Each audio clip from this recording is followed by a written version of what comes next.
Hey friends, what's good? Derek here from Bomb Socks with a new week of Bomb Bites where we feast upon the words of Christ one bite at a time. So after studying the book of Alma for the last couple months, we are now into the book of Helaman, the crazy awesome book of Helaman, and it is both crazy and awesome.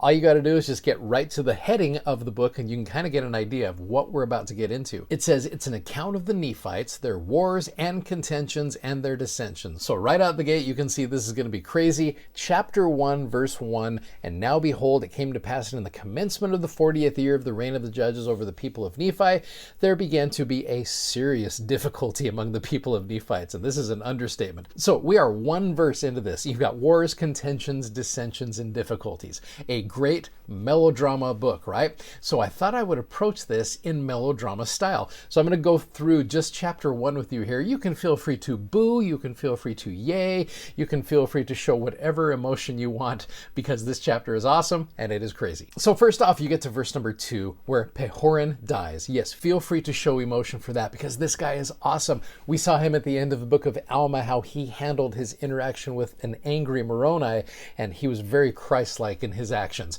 So Pehorin passes away. He was a good, righteous man, unsung hero in the Book of Mormon.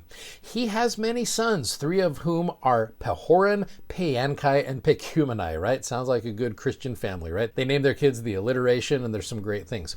They all wanted to take his place at the judgment seat, which means it's an election year. I always think it's kind of funny how we end up teaching the Book of Mormon every 4 years, and those 4 years happen to fall on an election year. And as you're going through this, sadly, we see so many similarities to what we're doing and what we see in the Book of Mormon around this time period right here. We saw it back in 2020, and we see it in 2024 as well. Now, his son Pehorin is chosen to be the new governor. You can certainly yay that because he's a good dude. Pecumeni was a good sport about losing, good dude. Peankai, not so much. He starts a rebellion and tries to take over the government. Feel free to boo that. Now, the rebellion fails and Peankai is sentenced to death because he was a bad dude.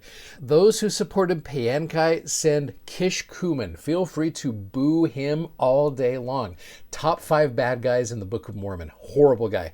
Sends him to kill Pehorin. There's your gasp. Kishkumen stabs Pehorin while he is on the judgment seat. Oh, Kishkumen gets away and is protected by his friends, the Gadianton robbers. And sadly, later on in this chapter, we see how these guys are the downfall of the rest of the Book of Mormon. These guys are bad. Feel free to boo them. Pecumeni does become the new governor, which is cool because he's a good dude. Now, a huge Lamanite army attacks Zarahemla, and during the battle, Pecumeni is killed. After much fighting, the Nephites win back Zarahemla and they drive out the Lamanites. So that's chapter 1 in a nutshell for you, but there's some great things to learn here. Like, for example, you look at the first 13 verses. They are filled with all kinds of drama. And what's interesting, the Lamanites are nowhere to be found.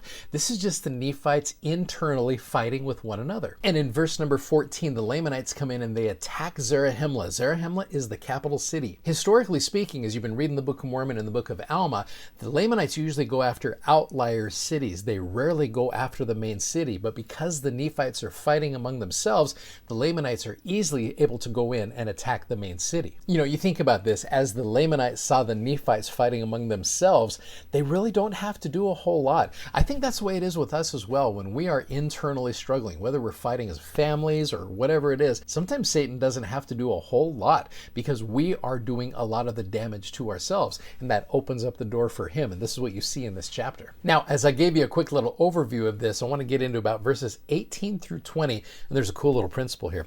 Came to pass that because of so much contention and so much difficulty in the government that they had not kept sufficient guards in the land of Zarahemla, for they had supposed that the Lamanites durst not come into the heart of their lands to attack that great city Zarahemla. Like I said, the Lamanites had historically gone after the outlier cities. They had never gone into Zarahemla.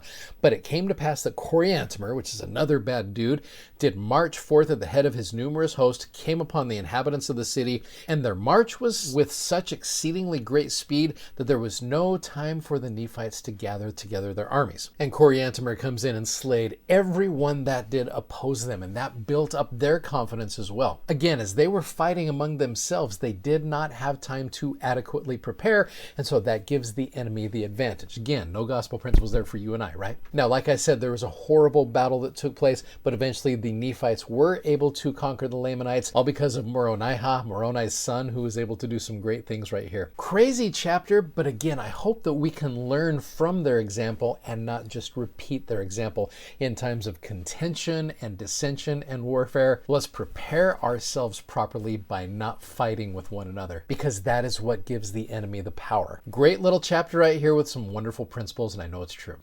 Thank you so much for watching. Thanks for subscribing, and thanks for sharing these messages. As always, so grateful that you do that. If you like what you see, click that like button, and you got to go check out our amazingly comfortable gospel-themed socks at BOM-BITES.com. Godspeed. See you tomorrow. Take care. Bye-bye.